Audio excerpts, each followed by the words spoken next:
안녕하십니까. 네.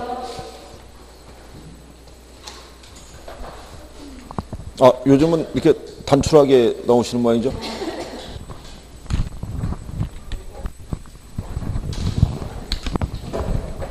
거의 뭐 각 분단 대표들만 나오신 것 같군요.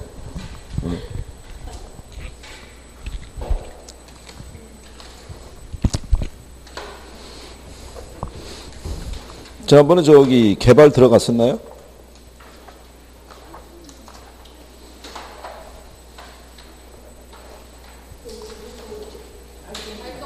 활동을 할 차례예요?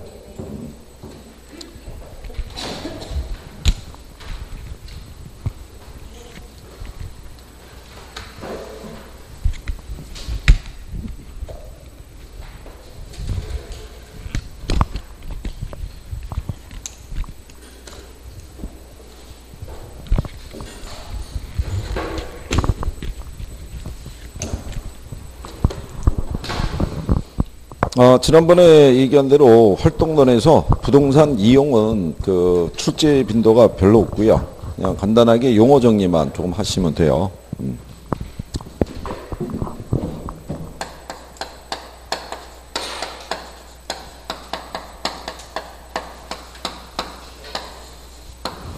여기서의 이용은 주로 이 토지 이용 활동을 얘기를 해요.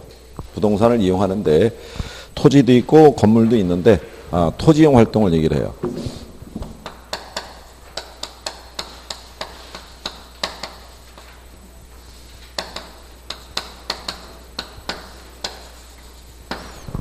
근데 우리가 이제 부동산을 대상으로 하는 행위 중에서요, 가치를 추계하든지 아니면은 어떤 부동산을 대상 행위를 할 때는 기준이 되는 게 그게 최요 이용이에요.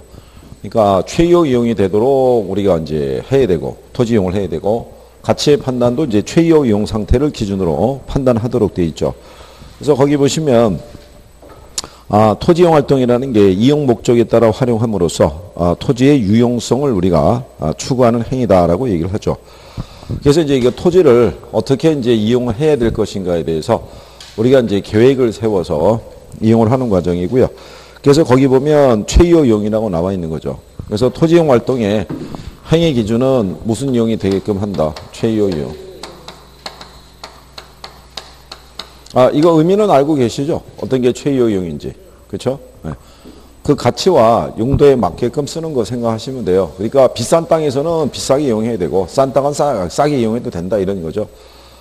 그러니까 우리가 주택가 가보게 되면 대부분 뭐가 들어서 있어요?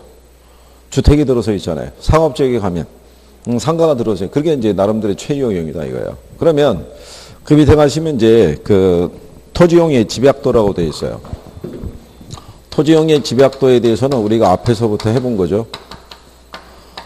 단위 면적의 토지에 투입되는 노동과 자본의 상대적 양의 크기를 가지고 측정하죠.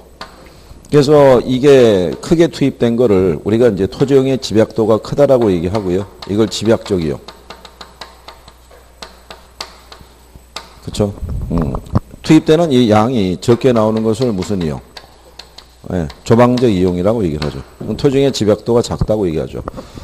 그럼 우리가 집약적 이용에 대해서는 앞에서 해봤죠. 네? 앞에서 여러분들이 부동산 특성 해봤잖아요. 부동산 특성 중에서 어떤 특성 때문에 토지 이용을 우리가 집약해야 된다라고 배웠었잖아요. 그렇죠. 부증성. 그러니까 집약적인 이용한다는 얘기는 결국 건물을 고층화한다는 얘기잖아요. 그러니까 땅값이 비싼 곳에서는 무슨 이용을? 집약적은. 싼 데서는 무슨 이용? 조방적 이용. 그게 이제 최이용 이용이다 이거예요. 그래서 도심 지역은 건물이 대부분 고층화되어 있죠. 그러니까 비싼 땅이니까 그러니까는 토지의 면적을 많이 쓰기가 어렵잖아요. 그러니까 대신에 뭐를 더 많이 투입해서 자본을 더 많이 투입해서 토지를 뭐로 대체해서 쓰고 있다는 거예요. 자본으로 대체해서 쓰고 있다고. 그렇죠? 그게 나름대로의 무슨 이용이다.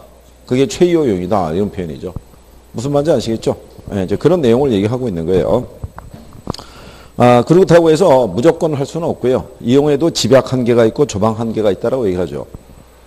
즉 건물을 올리더라도 무한정으로 올릴 수는 없잖아요. 그죠? 네, 그래서 거기 나와 있는 대로 한계 수익과 한계 비용이 같아지는 지점까지 이용하고 있다고 보시면 되겠고요. 입지잉여라는 것이 있는데 입지잉여도 앞에서 한번 해봤죠.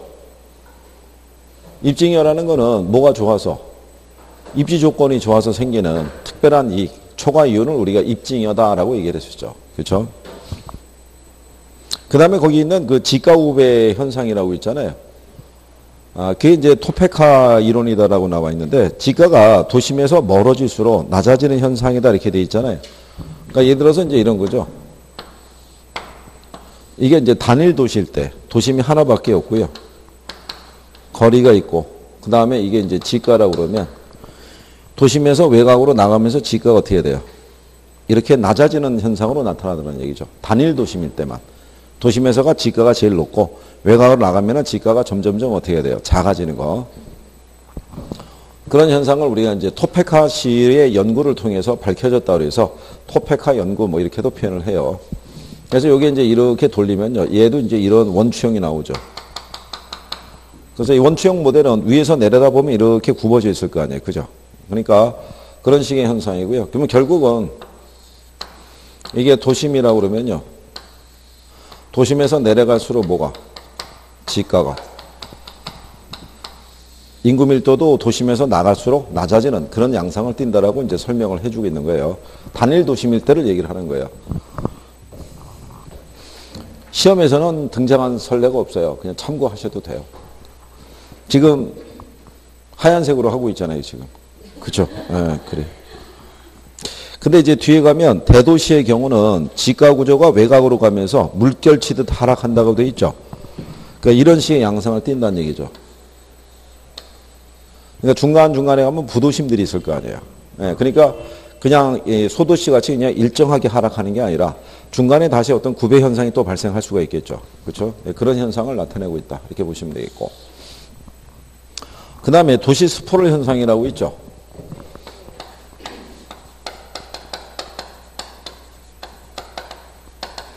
근래 이쪽에서 출제가 된 거는 이거 하나밖에 없어요. 그것도 한 23회 때. 그러니까 뭐 한 4, 5년 전이죠. 그러니까 도시 스포럴 현상은요. 도시의 성장이 무질서, 불규칙하게 평면적으로 확산되는 것을 도시 스포럴이라고 그래요. 그렇죠? 우리가 지난번에 이렇게 해드린 거죠.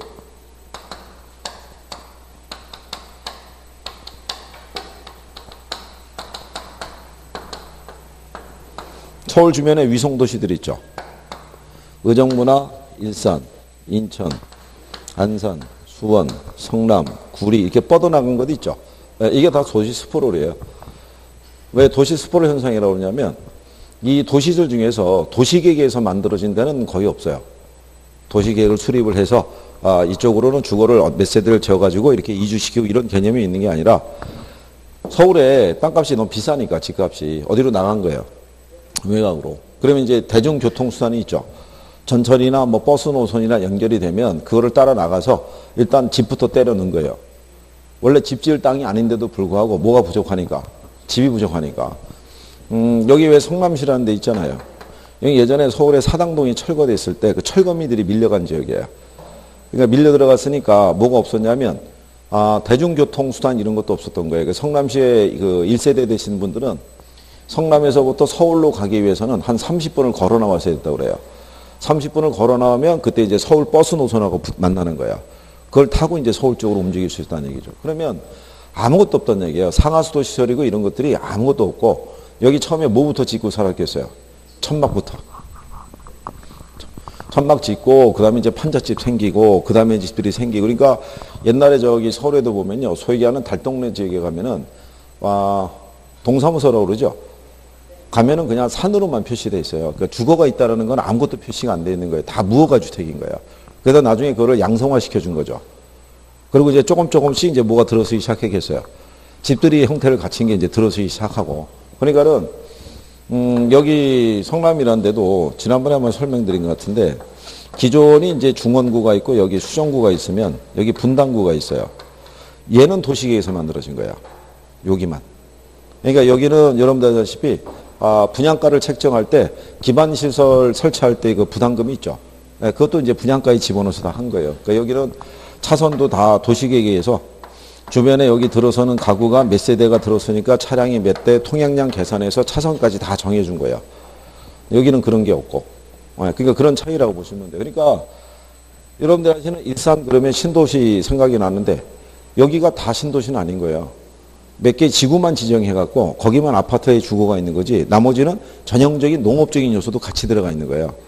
그래서 이게 고양시가 지금은 구가 3개예요. 여기가 구가 3개로 분리가 됐을 때 한쪽 주민들이 반발했었어요. 왜 반발했냐면 원래 기존의 구가 이렇게 있었을 거 아니에요. 근데 새로 구가 이렇게 생기게 돼서 일로 편입이 되면 여기 농업적인 요소가 강한 지역하고 같이 흡수가 되는 거예요. 그리고 뭐가 떨어질 거라고 우려하는 거예요. 그렇죠. 집값이 떨어질 거라고. 그러니까는 이게 명칭하고 안에 속사정을 들여다보면 그렇지는 않다는 얘기예요. 그러니까 고양시라고 하는 이제 일산이라는 데도 몇 개의 지구만 지정해서 거기만 신도시 형태지. 어떤 이제 계획적으로 이렇게 해가지고 나머지는 그냥 전형적인 예전 주거 형태가 있다라고 생각하시면 돼요. 그러니까 이 뻗어나간 게 다 도시 프로래요, 이게. 그래서 우리나라에서는 이제 요 도시 주변에 위성 도시를 세웠을 때 대부분 실패했다고 보는 게 뭐냐면 대부분 소비 기능만 있어요. 그러니까 생산 기능이 없는 거예요. 그러니까 생산과 소비 기능이 같이 들어가 있어야지 도시가 건전하게 성장할 수 있는데 그냥 무슨 기능밖에 없어요. 소비밖에. 이 사람들 중에 대다수가 다 직장은 어디에 있겠어요? 그렇죠. 서울에 있죠. 서울에. 그러니까 이제 거기에 따라서 교통 체증이라는 문제가 발생하는 거죠. 그래서 서울에 사시던 분들은 아시겠지만 아침에 TV 딱 틀면 나오는 게 뭐냐면 교통 상황 있죠. 아침에 출근 상황이 어떻게 되는지 그것부터 나오기 시작하는 거죠. 그러니까 뭐 그런 현상이라고 보시면 돼요. 그래서 거기 나온 대로 그 개발도상국에서 도시계획이나 토지용 계획을 소홀히 하면서 이런 현상이 나타나는 거다. 이렇게 생각하시면 되겠죠. 그 유형이 저밀도 연쇄개발도 있고요. 고밀도 연쇄개발도 있고 비지적 현상이라고 돼 있죠. 요즘은 그런 표현 잘 안 쓰는데요. 이게 개구리 뛴뛰기 현상이라고 그래요. 개구리가 점프하죠. 걔가 왼쪽으로 내릴지 오른쪽으로 내릴지는 아무도 모르죠. 걔 마음이잖아요. 그러니까 그런 식으로 중간중간에 그냥 공지를 남기면서 확산돼 나갔다는 거예요. 그러니까 아무렇거나 계획적으로 뻗어나간 게 아니라 불규칙하게 그냥 뻗어나갔다 이런 얘기죠. 그래서 그런 현상이라고 보시면 돼 있고 대책이 개발 제한 구역을 지정하는 것이 대책이라고 돼 있는데 뭐 꼭 그런 건 아니고요. 합리적 중장기적인 어떤 합리적인 도시계획을 세워서 개선을 해야 되는데 이게 이제 그런 거예요. 이게 부동산 문제 중에 하나가 뭐냐면 부동산 문제는 한번 발생하면 원래 상태로 되돌리기가 어렵죠. 그걸 비가역성이라고 그러죠. 이게 만들어 온 도시 어떻게 할 거예요, 이거? 그렇잖아요. 지금 와서 다 때려 부실 수는 없잖아요. 그렇기 때문에 문제가 발생하기 전에 사전에 차단하는 게 중요하다. 이제 이런 얘기죠. 그런 내용 정도로 인식하시면 돼요. 얘가 시험에 23에 나올 때요. 답이 뭐였냐면 도시 스프롤 현상은 도심 지역에서 주로 발생한다고 해놨는데 그거는 틀린 얘기고요. 도심보다는 주로 어디에서? 외곽 지역에서 발생하는 현상이다라고 인식하시면 돼요. 그래서 거기 동그라미 2번에 나와 있죠. 그래서 그런 현상을 보시면 되겠고. 그래서 이게 무슨 이용은 아니냐면요. 당연히 최이호 이용은 아니죠.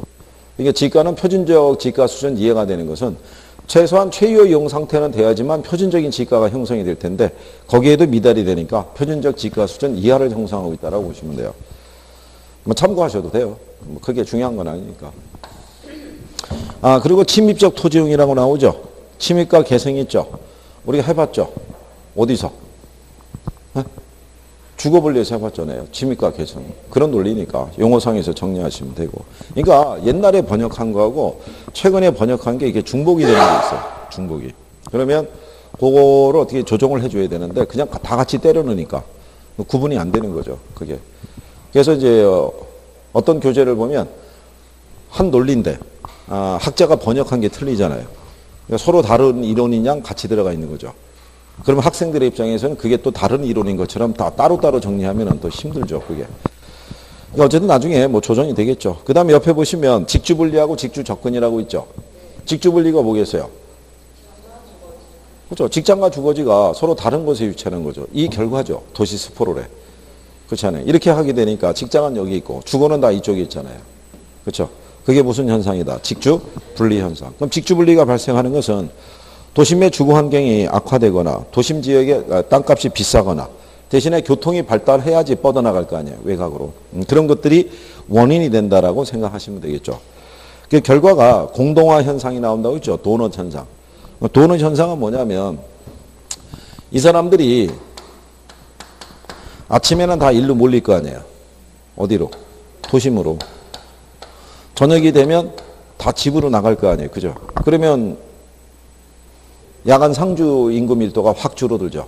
도심에 거주하는 인구가 없으니까. 그러면 도시의 기능이 쇠퇴해요. 지금 서울에 가게 되면요. 명동이나 이런 데 뭐 을지로나 이쪽에 가보면 10시 이후가 되면 그냥 조용해요. 깜깜하고. 불 들어온 게 몇 개 없어요. 그 심지어는 어느 정도냐면 그쪽에 기업을 운영하고 있는 사람들이 바이어가 들어오면 접대를 해야겠는데 접대할 데가 별로 없다는 거예요. 그럼 다 어디로 갔겠어요?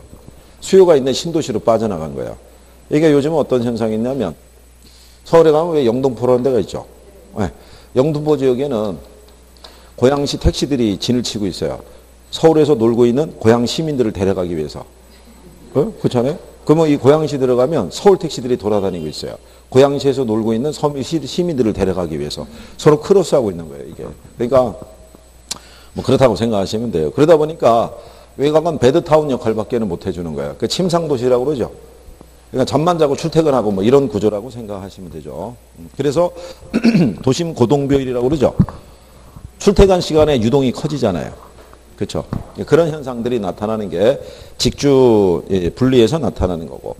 그러면 직주 접근은 반대로요. 외곽의 주거지를 어디로 이전하는 거예요? 도심 쪽으로. 그러면 이 얘기는 무슨 얘기냐면 외곽을 나가게 되잖아요. 이 도시에서 어디로 나가면. 그럼 이게 싸지잖아요. 예. 근데 얘 절약분보다 얘 증가분이 커지면 다시 들어올 수밖에 없어요. 이쪽에 경기도 쪽에 내려가면요. 의왕시 이런 데가 있어요. 평촌 옆에 붙어 있는 거. 그 군포 있고 이제 의왕 있고 이게 붙어 있는데 초기에는 아마 1990년대 후반일 거예요. 중후반 정도가 됐을 때는 그쪽에 아파트 단지가 새로 조성이 되면 가보면은 주차장이 텅텅 비었었어요. 그러니까 차가 없었던 거예요. 근데 서울까지 연결하는 이렇게 외곽 순환도로 있죠. 이게 생기면은 얘를 타고 진입하면은 그 당시 뭐 의왕시 쪽에서는 사당까지 진입하는데 한 2, 30분이면 갔었어요. 그러니까 잘 뚫렸다는 얘기죠. 그러니까는 이게 괜찮아 보이잖아요. 그러니까는 사람들이 어디로 내려왔겠어요? 일로. 그러면서 주변에 주거가 생기기 시작했을 거 아니에요. 그러면 이제 진입로가 생기기 시작하죠.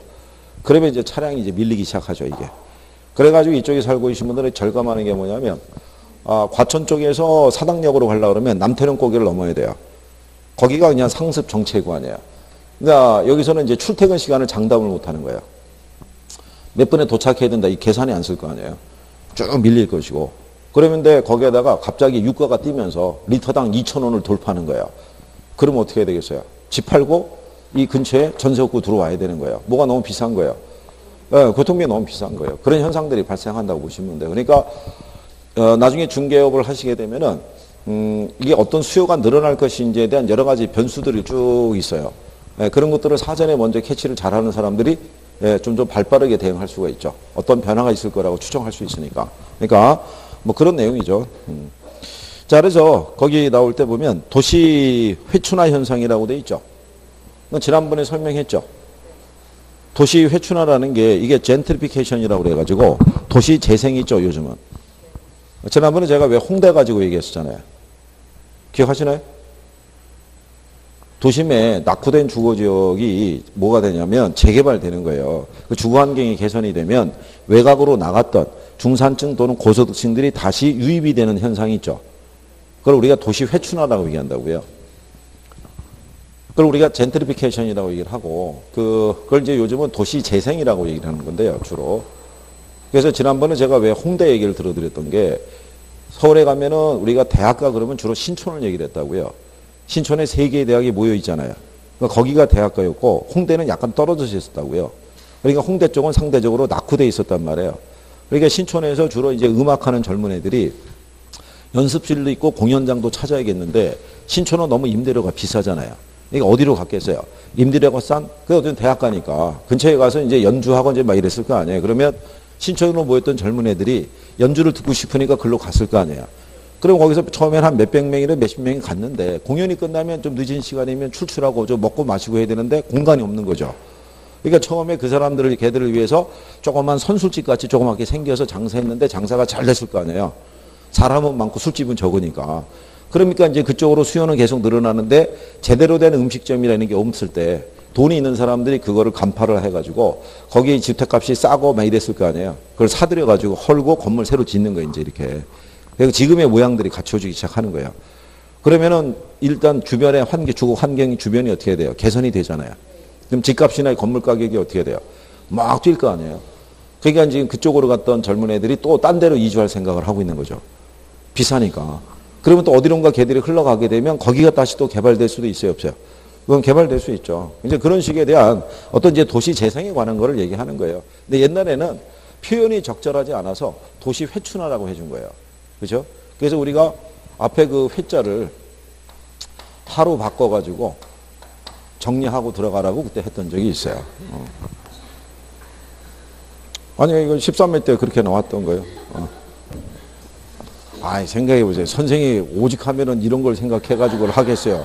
우리는 그거 안 하고 있어요. 우리도 지금 하고 있지. 뭔가 그래도 하나라도 전달해 주려고 그러면 그거라도 하고 있잖아요. 그죠? 최소한 그래서 얘는 또 안 잊어먹을 거 아니에요. 이거 앞에 C로 시작되는 애 있잖아요. 그죠? 얘는 소유권 누가 갖고 있어요?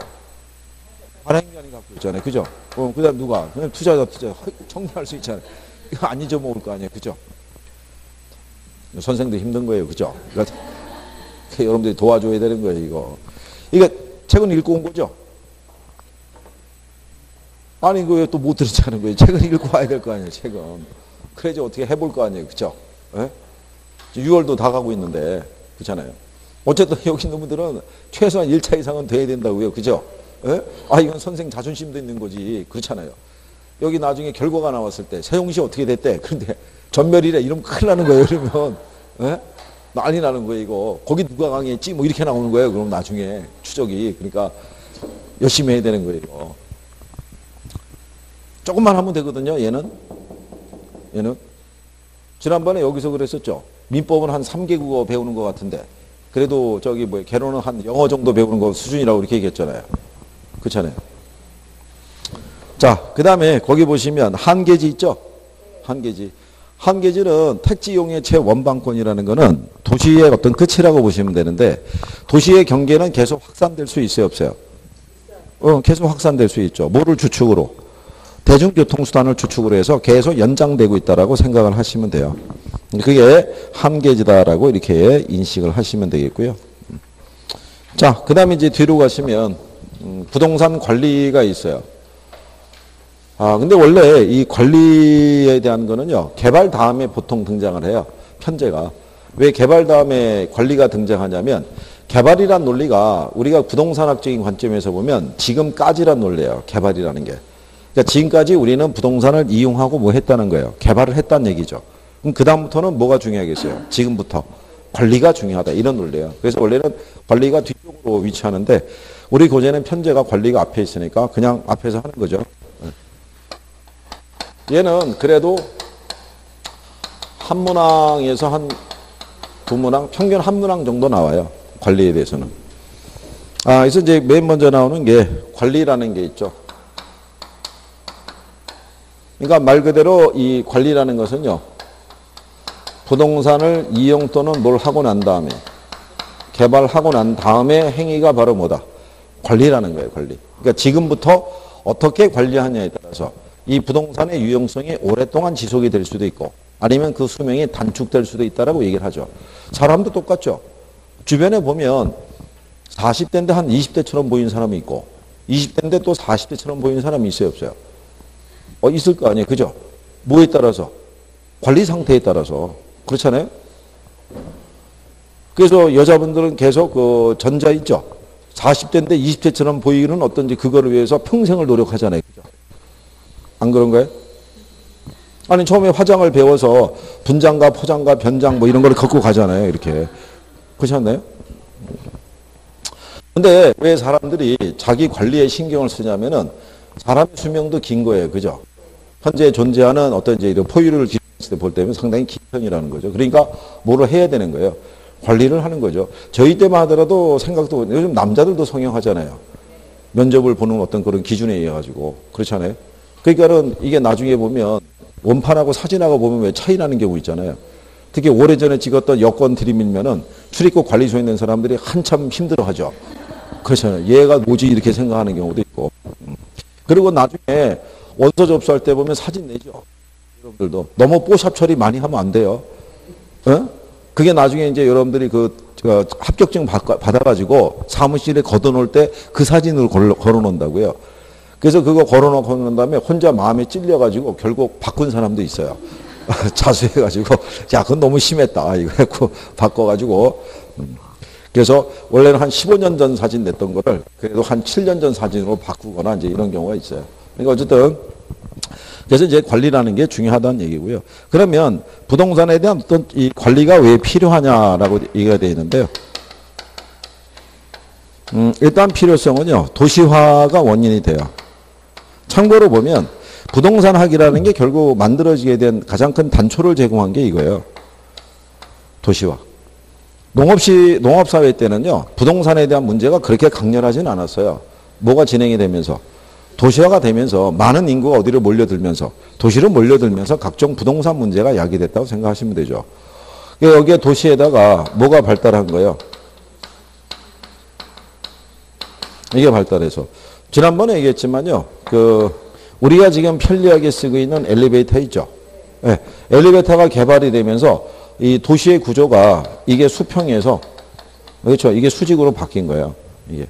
근데 얘가 개발이 된 지가 한 150년? 그러니까 불과 얼마 안 된 거예요. 제가 지난번에 뭐 그랬었죠. 지금은 왜 고층을 지면은 뭐 한 80층 뭐 이상도 짓잖아요. 80층인데 내가 80층에 분양받았는데 엘리베이터가 없다고 생각해 보세요. 그 여기 입주할 수 있다 없다. 입주가 안 될 거 아니에요. 한 번은 가보겠죠. 처음에 배낭 메고 등산하듯이 한번 올라가 보는 거죠. 이야 뷰가 죽이네. 그리고 다시 내려와야 되죠. 그죠?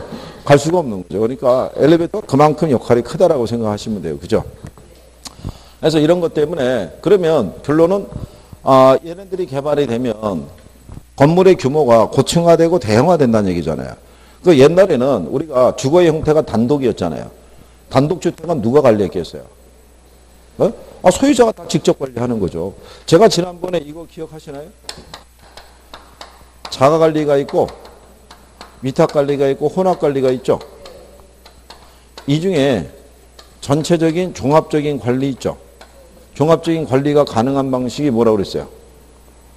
전체적인 부분이 있잖아요. 법률, 경제, 기술에 대한 종합적인 관리가 가능한 관리가 자관리, 위탁관리, 혼합관리 중에서 어떤 게 된다고 그랬어요? 얘죠, 얘. 얘가 종합적인 관리가 되는 거죠, 얘가. 이 자가관리는 옛날에 단독주택 있죠? 네, 또는 소규모 건물을 관리하던 방식, 가장 오래된 방식. 제가 그랬잖아요. 옛날에 우리 집의 관리는 누가 했다? 아버지가 다 한 거예요, 아버지가, 소유주가. 계약도 다 그 양반이 했고, 그죠? 어디 손볼 때 쓰면 다 그 양반이 했고, 아랫방 세 주는 것도 다 그 양반이 결정을 했고, 다 그 양반이 한 거예요, 그죠? 뭔 얘기인지 아시겠죠? 예? 예. 물론 이제 혹가다 가정마다 보면, 우리 집은 어머니가 다 했는데, 뭐 이렇게 생각할 수도 있어요, 그죠? 근데 누가 했든 간에 종합적인 관리를 했다는 얘기예요. 무슨 얘기인지 아시겠죠? 예, 그런 거예요. 그러니까, 거기 나와 있는 대로 내용상에서 그래서 이제 그런 과정에서 관리라는 것이 이제 우리가 이제 옛날에 단독주택 때는 소유자가 다 했는데 이제 공동주택으로 바뀌게 되면 전유 부분은 자기가 할 거 아니에요, 그죠? 예, 근데 공용 부분은 자기가 관리하기 힘들죠. 그 사람이 뭘 엘리베이터를 잘하는 것도 아니고 보일러를 잘하는 것도 아니고 전기설도 다 모르는데 어떻게 하겠어요, 그죠? 그러니까 그래서 이제 위탁 관리라는 게 필요하게 되었다 이렇게 보시면 되죠. 자, 그 다음에 이제 그 밑에 가면 관리의 영역이라고 돼 있죠. 뭐 영역에 의한 분류 뭐 이런 건 크게 의미는 없는데요. 거기 보면 자산 관리 있고 부동산 관리 있고 시설 관리 있죠.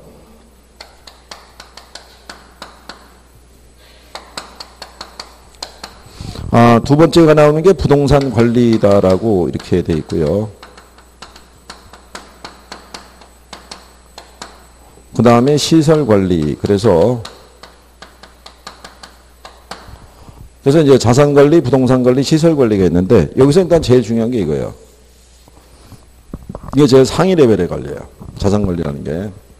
그러니까 여기는 전문적인 부동산 관리 회사가 부동산에 대한 매입 및 매각이라든가 포트폴리오를 구성한다든가 또는 리모델링을 결정해 준다든가 뭐 이런 것들을 하는 관리가 이게 다 자산 관리인 거예요. 거기 보시면은 포트폴리오 관리라고 돼 있고요. 재투자, 재개발에 대한 것, 매입 및 매각 관리, 그 다음에 리모델링에 대한 투자 의사결정 이런 것도 있죠. 그러니까 이거는 단순히 부동산을 맡아서 유지만 해주는 게 끝나는 게 아니라 자산 가치를 오히려 극대화할 수 있는 쪽으로 운영해 주는 게 자산 관리인 거죠. 그러니까 가장 상위 레벨의 관리인 거예요. 현재 우리나라에서는 사설기관에서 자산관리사라는 어떤 그 제도를 운영하고 있는데 그거는 공인된 건 없어요. 무슨 얘기인지 아시겠죠? 근데 나중에 여러분들이 그 중개사 자격증을 취득한 후에 자산관리사라는 제도가 만약에 산업인력관리공단이나 또는 국토교통부에서 공인된 걸로 만약에 등장하면은 1회 시험은 도전해 보는 게 괜찮을 거야.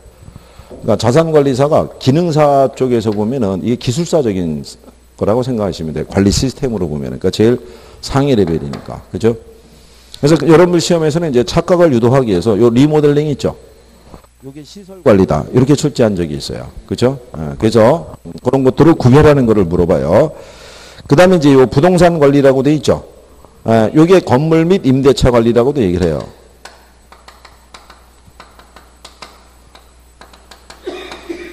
그러니까 요 정도의 관리는 이제 그 중개업자들이 있죠. 예, 중개업자들이 이제 이런 걸 할 수 있다는 얘기죠. 요 정도. 밑에 시설 관리자를 두고. 그리고 이제 여기 있는 시설 관리가 가장 이제 소극적이고, 좁은 의미의 이제 관리가 시설 관리라고 보시면 돼 있고.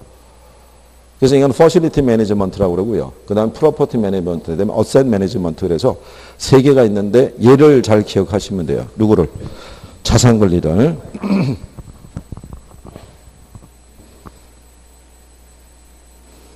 그 다음에 그 밑에 가면 부동산 관리의 내용이라고 돼 있죠.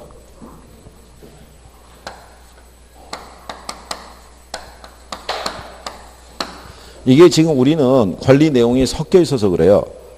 미국의 부동산 관리 회사들이 관리 행위를 하는 내용이 번역에서 들어가 있고 일본에서 건물 관리하는 내용이 또 번역돼서 들어와 있어요. 그러니까 두 개가 짬뽕이 돼 있어서 그래요. 그러니까 그래서 자꾸 표현 구별이 관리에 대한 형식인데 조금씩 다르게 이제 표시가 되어 있는 거죠.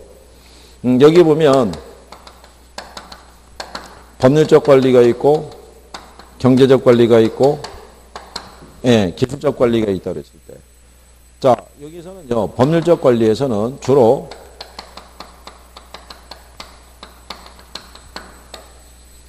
계약 관리는 어디서 해준다? 법률적 관리에서. 얘는 무슨 관리한다? 인력 관리는 어디에서? 경제적 관리에서. 그 다음에 여기 있는 애는 그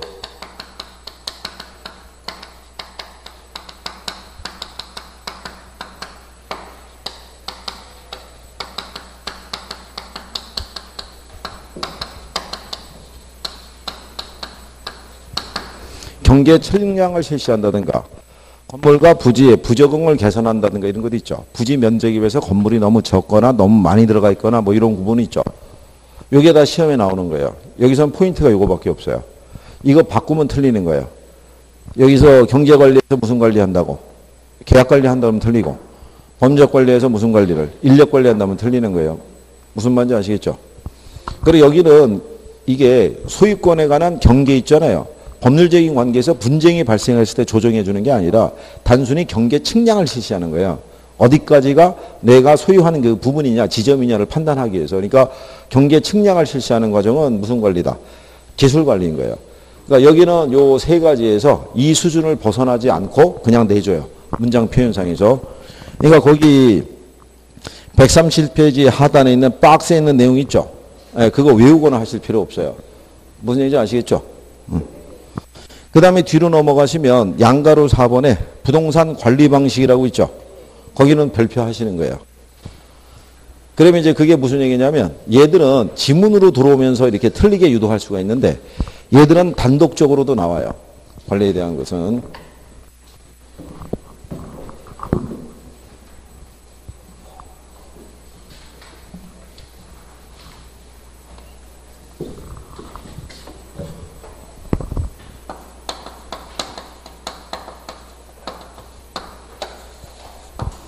그래서 관리 방식에 가면 이게 자가 관리라고 얘기를 하고요. 무슨 관리? 직접 관리 또는 자치 관리. 이게 이제 왜 이런 식으로 하냐면 출제자들이 여기가 내용이 이제 원체 뻔하다 보니까 표현이라도 달리 해주는 거예요. 표현이라도. 자관리, 직접관리, 그 다음에 자치관리 뭐 이런 식으로 하고요. 그 다음에 위탁관리라고 돼 있죠. 이거는 뭐 외주관리, 그 다음에 뭐 간접관리 뭐 이런 식으로도 또 표현을 써주는 거예요.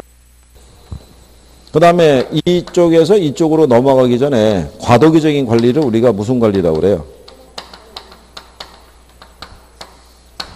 혼합관리라는 거죠. 그러니까 예를 들어서 이런 거죠. 뭐. 경영에 대한 거는 자가관리 하지만 시설이라든가 또는 설비 등의 관리는 무슨 관리를 준다?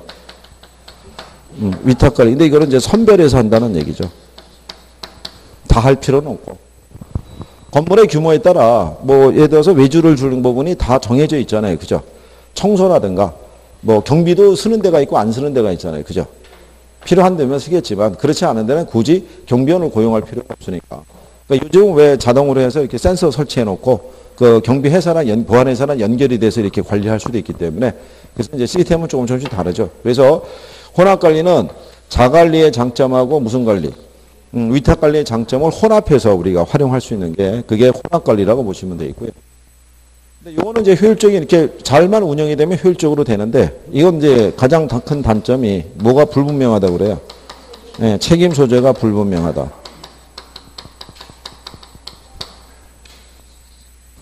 근데 이제 이걸 살짝 포장해 주는 거죠.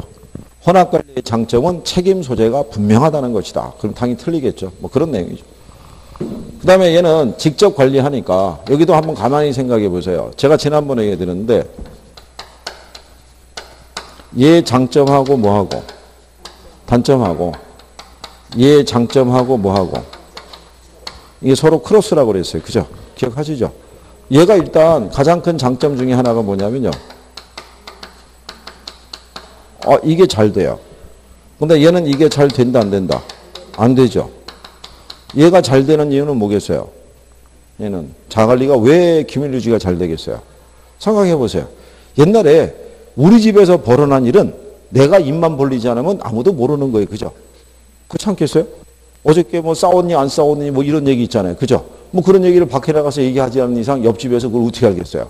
그런데 가정부는 알 수 있다는 얘기죠. 싸우는 거 들었으니까. 그렇잖아요? 나가서 친구에게 얘기하는 순간에 너만 알고 있어 하는 순간에 쭉 퍼지는 거 아니에요. 그죠? 그런 내용인 거예요. 그래서 대신에 얘는 뭐가 떨어져요? 네, 이게 떨어지죠. 근데 얘는 전문적이고 체계적인 관리가 되죠. 상대적이잖아요. 그죠? 그러니까 이제 그런 거 기준에서 하나씩 정리하시면은 얘네는 뭐 구별하지 못할 게 없어요. 자관리하고 뭐하고 위탁관리를. 그러니까 굳이 별도로 짜가지고 외우려고 애쓰시거나 그러실 필요가 없다는 거예요. 자연적으로 얘는 구별이 돼요. 제목만 인식을 해도 확인할 수 있다. 이제 이런 얘기가 되겠죠. 그죠? 그래서 관리에서 낼 게 별로 없어서 선생들이 어쩔 수 없이 꾸준히 내는 데가 여기예요. 표현 바꿔가지고. 그러니까 거의 뭐 맞추라고 주는 수준이니까. 왜냐하면 부동산학에서는요, 이 관리하고 마케팅 또는 분양 이런 쪽에서는 아직 이론이 정립이 많이 안 돼 있어요. 이게. 그래서 뭐 한 10여 년 전만 하더라도 이 개발이나 뭐 이쪽으로는 그걸 전공을 해서 박사학위 받은 사람이 없었어요. 관리나 이쪽으로. 그래서 주로 이 석사 학위 정도 딴 사람들, 그 정도밖에 없었어요. 그 정도로 아직은 논리적으로는 조금 취약한 내용이라고 보시면 돼요. 그래서 내용 분량도 많지 않아요. 그 다음에 그 밑에 가시면 임차인 선정 기준이 있죠. 네. 그건 이제 이 부동산 관리 활동이라고 그래갖고요. 부동산 관리 회사가 부동산 관리 행위를 할 때 가장 중요한 게 무슨 활동이냐면 임대차 활동이겠죠. 그래서 첫 번째가 뭐가 있냐면 임차자 선정 기준이 있는데 임차자 선정 기준이 주거용은 유대성 또는 일치성 뭐 이런 거 얘기해요. 그 다음에 상가라든가 또는 매장용 부동산이 있죠. 여기는 수익성을 그 다음에 사무실이라든가 또는 공업용 부동산이 있죠. 얘는 적합성을 이런 것들이 이제 임차자 선정 기준이에요. 그러니까 주거용에 대해서는요, 유대성이나 일치성이라 뭐 이런 것도 있죠. 이게 이제 매상고라고 또 해드렸겠군요. 이웃하고 잘 어울릴 수 있냐 이거죠. 그렇죠? 예전에 저기 강남에 그 고급 빌라촌이 있었는데 그 빌라에 주로 입주하고 있던 사람이 누구냐면 우리나라 전직 그 고위공무원들 있죠. 퇴직한 사람들. 그 사람들이 주로 그 빌라에 모여 있었던 거예요.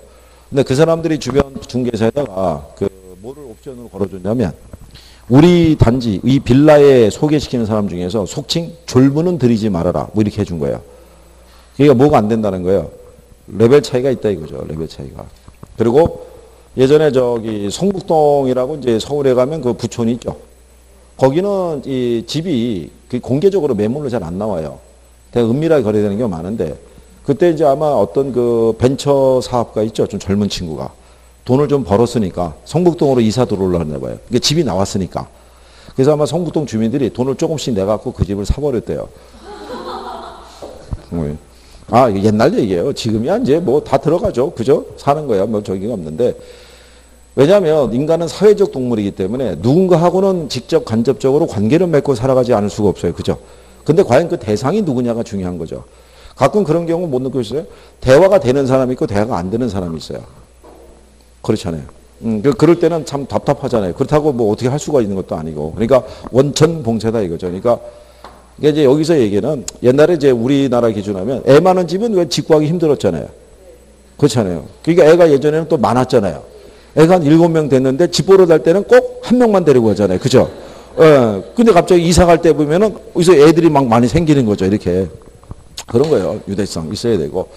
매장형 부동산은 수익성, 매상고가 중요한 거예요. 얘는 매출이 나와야 임대료를 낼 수 있을 거 아니에요.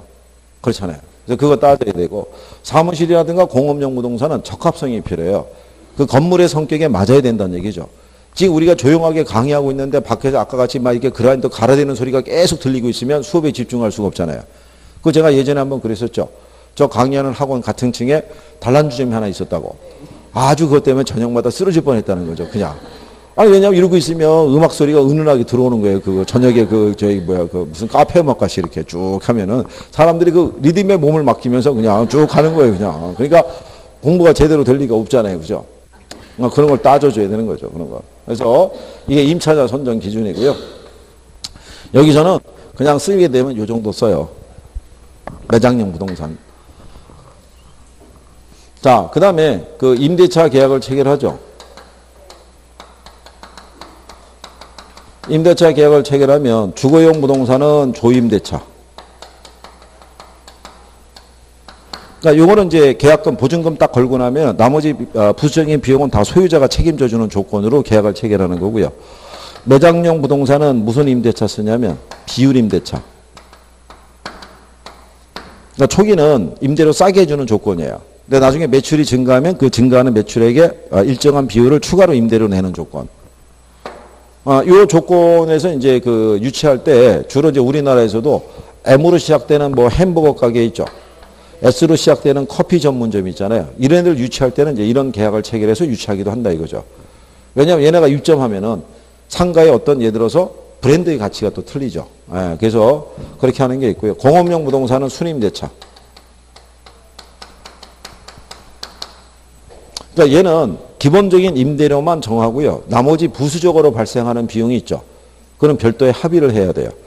공장마다 성격이 틀린 거예요. 만약에 화재가 나더라도 화재의 범위가 그냥 일정한 범위에 국한될 수도 있고 잘못하면 주변까지도 피해를 많이 줄 수도 있어요, 없어요? 있어요. 지난번에 한번 설명해 드린 것 같은데 어떤 공장이 화재보험에 가입했는데 책임에 대한 범위를 자기 것만 한 거예요. 근데 화재가 나면서 옆에 있던 공장이 있죠. 일로 옮겨 붙어가지고 이게 반소가 된 거예요. 그래서 여기서 보험금 나온 걸로 이거 피해 보상 해주고 나니까 자기는 받을 게 없는 거죠. 그렇잖아요. 그러니까 그 범위에 따라서 보험료의 비용 부담은 다 틀릴 거 아니에요. 그러니까 그런 거를 다 일일이 추가적으로 계약 조건을 다 명시를 해야 돼요. 그래서 여기는 무슨 임대차? 순임대. 그래서 우리가 지난번에 이거 이렇게 했잖아요. 기억하시나요? 70년대 우리나라의 산업 여건인데 표현은 조금 안 좋지만 우리가 이제 문제를 맞추기 위해서 이렇게 구성했다. 그래서 이때 했던 거죠. 그 다음에 뭐 해드렸냐면 이게 임대차 활동에서요. 임대차 활동이 있고 두 번째가 유지 활동이 있다고 그랬어요. 유지 활동 기억하시나요? 유지 활동. 얘는 기억하시나요? 얘는 대학. 예방적 유지 활동이 있고 일상적이 있고 대응적이 있으면 어느 게 제일 중요하다? 당연히 예방적이 중요하죠. 사전에. 이건 주요 시설물 있죠. 주요 시설물에 대한 이런 거 하는 거예요.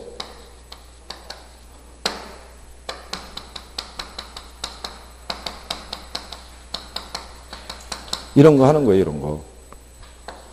아파트 단지 가보시게 되면요. 걔네가 점검에 대한 주요 시설물에 대해서는 점검 계획을 다 세워놔요. 정기 점검과 수시 점검 이런 것도 있죠.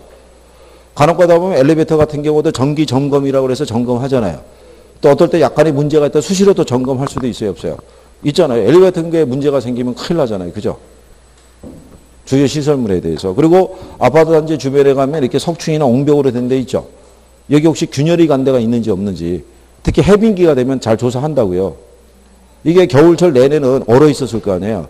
봄이 되면은 날이 풀리니까 이게 얼음이 녹을 거 아니에요. 그러면서 이게 균열이 생기거나 붕괴 우려가 있는 것을 항상 체킹을 한다고요.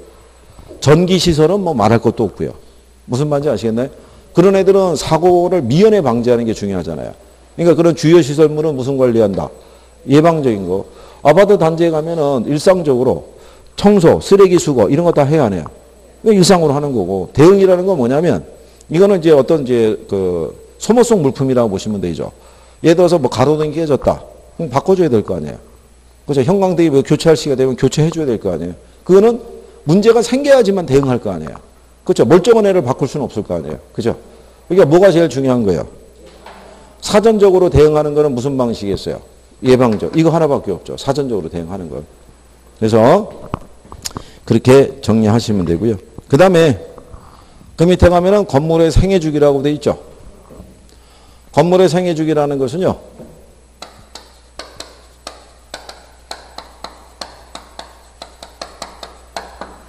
이게 전개발 단계에서요.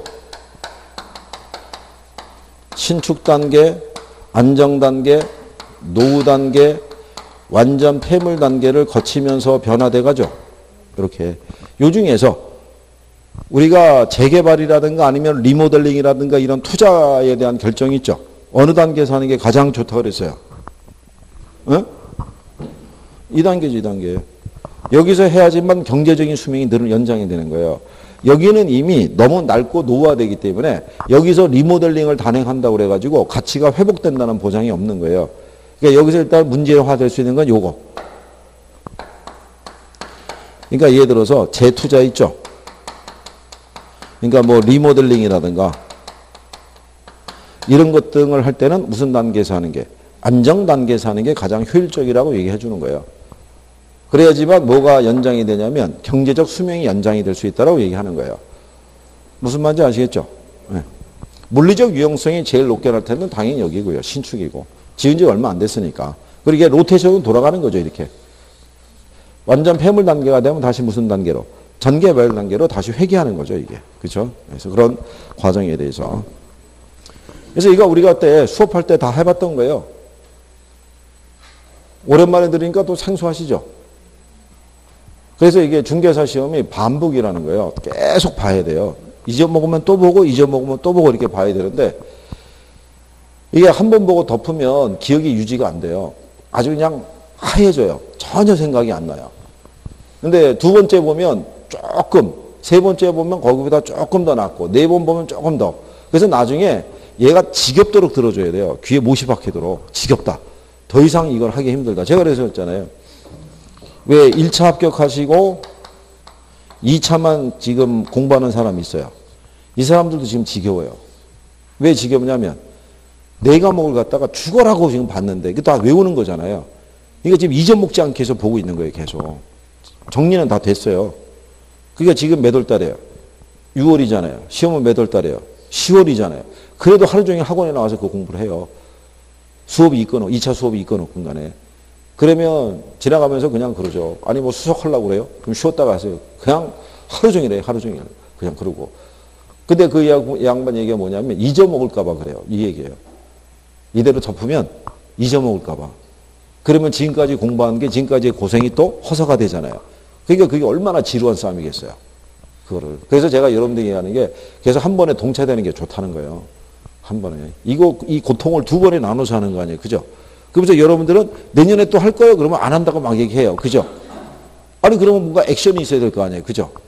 액션. 근데 표정이 뭐냐면 이상한 소리 하지 마라. 우리가 여기 나와서 있는 것만으로도 대단한 일을 하고 있는 거다. 표정이 이러면 어떻게 하라는 얘기예요. 그러면. 그러니까 오늘도 역시 또 남아서 공부하겠죠? 아, 이게 뿅망치가 빨리 와야 되는데 아직도 도착을 안 해가지고 그걸 들고 여기 서 있어야 되는데 진짜 그렇다는 얘기죠. 그러니까 열심히 하실 거라고 생각하고 시간 됐으니까 잠깐 쉬었다가 이제 우리가 개발 뒤로 이제 넘어가시.